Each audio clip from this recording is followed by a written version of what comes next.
Continuando nossa aula sobre os seres vivos, hoje nós veremos o reino protista ou protoctista.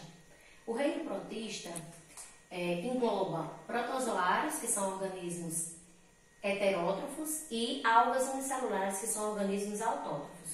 O conteúdo da nossa aula é sobre protozoários. Os protozoários são organismos eucariontes. O que é isso? O protozoário ele já tem essa membranazinha delimitando o material genético, a membrana que a gente chama de carioteca, que forma um núcleo. Diferente das bactérias lá do reino Monera, que não tinha essa membrana delimitando o material genético. O material genético é solto no citoplasma. Além disso, os protozoários, assim como as algas, são eucariontes e também unicelulares. É só uma célula e essa célula executa todas as funções.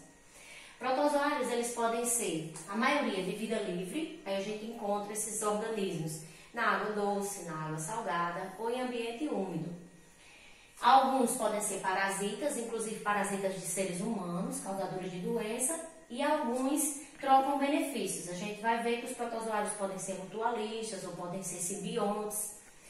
Com relação à reprodução, a maioria se reproduz de forma assexuada. O protozoário entra em processo de reprodução, duplica todo o material celular e se divide em dois. Nesse caso, não ocorre variabilidade genética. Todos são iguais. Mas também o protozoário pode se reproduzir de forma assexuada. Como é isso, professora? Ele se reproduz compartilhando material genético. Com relação à digestão, a digestão ocorre dentro da célula, no interior da célula. O protozoário tem lá as estruturazinhas, as organelas, responsáveis pela digestão, certo? A classificação. A classificação, ela se detém ao tipo de locomoção.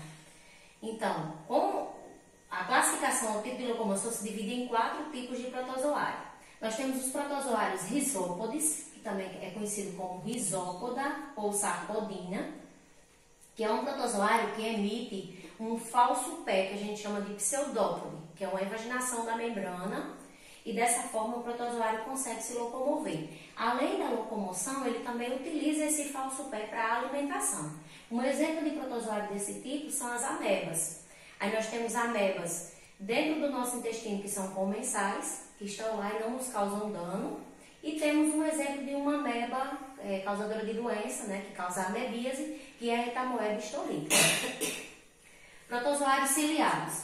Os protozoários ciliados, eles possuem cílios por toda a estrutura celular, certo? Eles são chamados de ciliados, ou ciliófora, ou ainda ciliata. Um exemplo de um protozoário ciliado muito conhecido é o paramécio, que ele pode ser de vida livre, em alguns casos ele pode ser mutualista, ou ele também pode fazer parasitismo.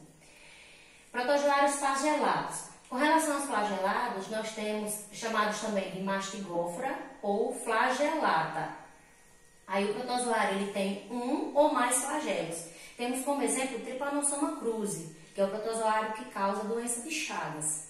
Ela é transmitida através da picada do inseto Triatoma infestus, que a gente conhece popularmente por barbeiro, certo? E também nós temos um outro exemplo de protozoário flagelado, a Giardia lamblia, que causa a giardíase, que é uma doença que a gente contrai através de água ou alimentos contaminados.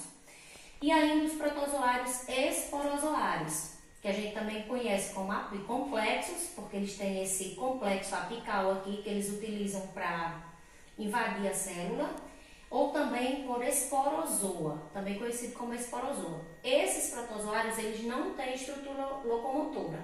Aí nós temos 2 exemplos de protozoários esporozoários. O Toxoplasma gondii, que causa a toxoplasmose, que é uma doença que a gente pode contrair no contato com fezes de gato ou de pombo. E o Plasmódio, que causa a malária, que é uma doença que a gente pode adquirir através da picada da fêmea do Anopheles. Lembrando que a malária é a doença parasitária que mais mata no mundo. Então essa foi nossa aula sobre protozoário. Eu espero que vocês tenham gostado e até a próxima aula.